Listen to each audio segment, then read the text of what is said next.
Oi, eu me chamo Emanuele do segundo B e eu vim fazer a correção da prova de APFQ2 das questões incorretas.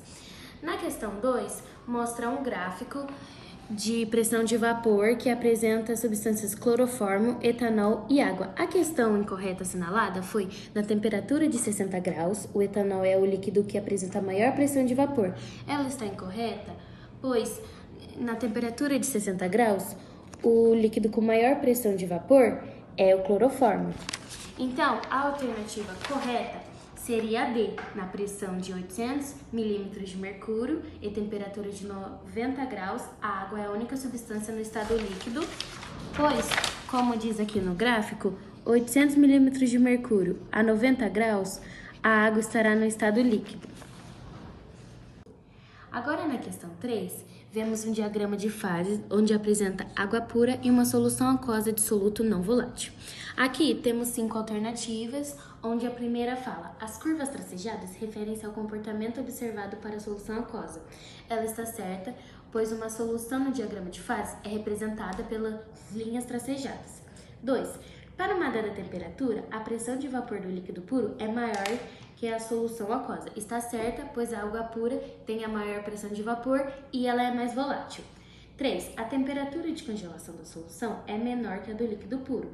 Está certa, pois aprendemos na crioscopia que a temperatura de congelamento da solução é menor do que a água pura. 4. A 0,10 graus e 4,58 milímetros de mercúrio, o gelo, a água líquida e o vapor da água podem coexistir. Está certa, pois a 4,58 a 0,10 grau podemos observar os 3 estados físicos.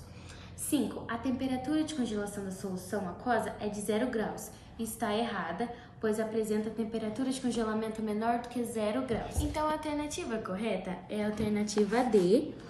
E a alternativa marcada foi a C, pois pensou que as curvas tracejadas representavam a água pura.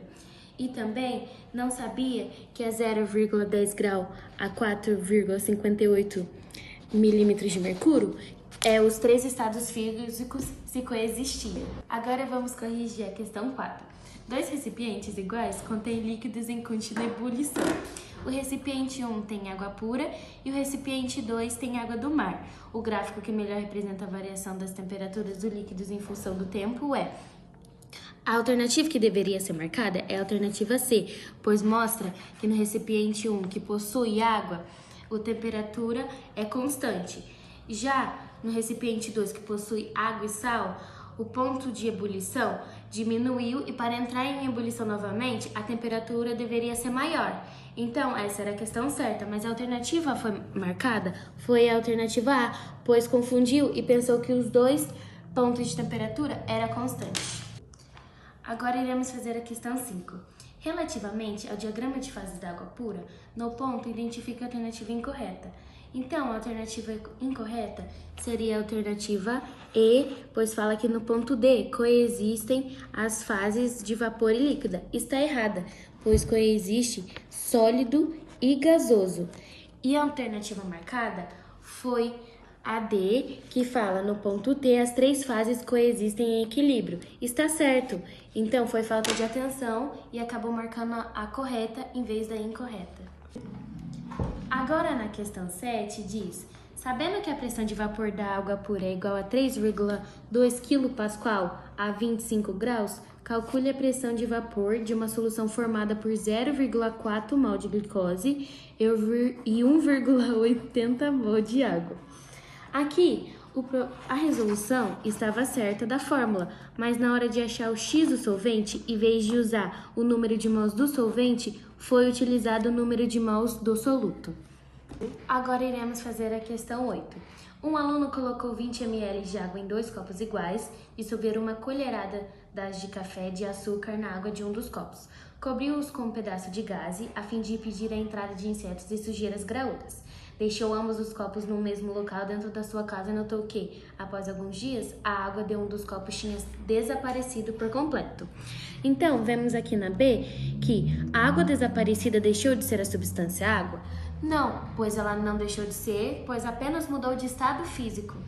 Aqui na questão D, podemos ver, explique como um grafo com duas curvas de pressão de vapor permite explicar o resultado dessa experiência. Aqui o erro foi colocar água e sal, mas foi utilizado água e café e não colocar a temperatura no gráfico. Aqui na questão 9, podemos ver, considere 3 soluções aquosas obtidas dissolvendo em 100 gramas de água. 1. 18,0 gramas de glicose. 2. 17,1 gramas de sacarose. E 3. 3,5 gramas de frutose. Dentre essas soluções, sob mesma pressão, a de maior e de menor temperatura de ebulição são, respectivamente. Aqui, deu os dados molares e precisaria usar essa fórmula. Aqui o erro foi ter colocado as contas muito separadas, não dando para saber quais foram os resultados, e também estava pedindo menor e maior temperatura de ebulição. Aqui só foi colocado menor temperatura de ebulição.